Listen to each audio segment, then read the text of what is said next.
Trigger warning. I write about suicide. There it is. Trigger warning. So that's. We love you. Thank you. It's not that scary. Don't tell my therapist I said that. I'm really okay, guys. I'll start with something actually. So I have a few journals that I actually kept when I was in the hospital. One journal I have actually somewhere floating around. Oh, it's like right over there. Actually, my first time going into the hospital, I wrote from the time that I went into the ER, like the first week of me being in the hospital. And everyone I met, I was like a little social butterfly in the hospital, which is funny because now I'm like, I was probably super manic. I was like, wow, I was so inspiring. No, you were probably manic. But yeah, so I was in the hospital just talking a little bit about where I've been. In 2016, I was in the hospital for a little while, and then I was on a 5150 because they didn't feel like I was stable. So that was my first go at a 5150, and I've had like 12 since. I think I got it down. I'm just kidding. It's a really dark joke. It's wild because last night I actually was listening to the police. Yeah, we were listening to the police scanner because I was like, there's a helicopter going around my neighborhood. What's going on? And I was reading all the police codes, and I was looking, and it says 5150 mental case. Wow. Mental case? Okay, let's talk about. I'm not even gonna get into stigma because we don't got time for that. But I'm super against the stigma of mental health because people meet me and they have no idea.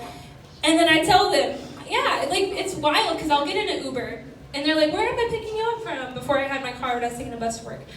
And I'm like, oh, I work at the psych. So I work at psych. And they're like, oh, you work with the loony people. And I'm like, yeah, I was in the hospital last year. It was a doozy. It was pretty rough. And then they don't really know what to say. And that's my point. It's pretty ridiculous. It could happen to any one of us, honestly. So my poetry I'm going to read tonight, there's two that I'm going to talk about. One is when I was in the hospital. It's called Welcome to the Jungle. It's super short. And then the other about, this is where I'm trigger warning, guys. It's a poem that I wrote after I was trying to attempt to kill myself in the hospital, called 15 Minutes, because they do checks every 15 minutes on the bedrooms. And it's about the minute countdown of what was going through my head when I thought I was going to kill myself in the hospital. Okay, so this is called Every 15 Minutes. The first one I did was super short. I've never done it before. I just knew Esmeralda was here and I wanted to bust it out. Okay, every 15 minutes. So, they just left. As the door slowly and shut, my life flashed before my eyes. Minute 1. I wondered how many words I could squeeze onto the small piece of paper I ripped out of my R.H. Stein book. Hymn 11, page 67 is the poem on the paper. So dramatic. Minute 2. Writing. Can't forget to put my sister's name in the letter. She'd be damned. She demanded an explanation. Since we have the same mom or whatever, she deserves more than nothing, I guess. Minute 3. Do I want to just pass out and die? I've got to do this right. All the people who say I do this for attention will be right. What do I want? Is this really what I want? I ask myself. Minute 4. Yes, of course I want this. I'm so tired of my mind. But I've got to hurry. Minute 5. I can hear them announcing fresh air patio break.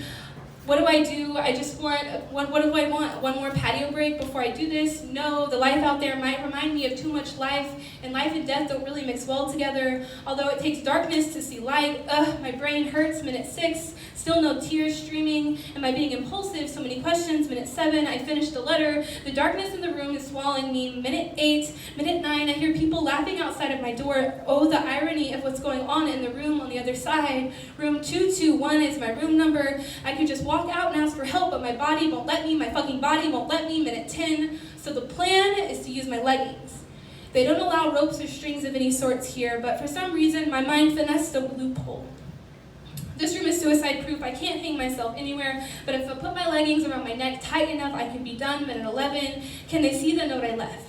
I need to make sure it gets out to my loved ones. Oh yeah, I have loved ones. I feel like my mind is playing games with me. Minute 12. The tears have arrived. If I'm going to do this, I've got to do this now. I've got only 3 minutes. Minute 13. Pulling. I feel blood rushing to my face, and I stop, grab my pillow, and hold it to hide my neck. My fucking roommate just walked into the room. Minute 14. Minute 15. My door flings open. Check. Autumn, you doing okay? Yes, I say. Fucking why'd I say yes? So they just left and the door shut. So they just left and the door slowly and shut. My life flashed before my eyes. Minute 1.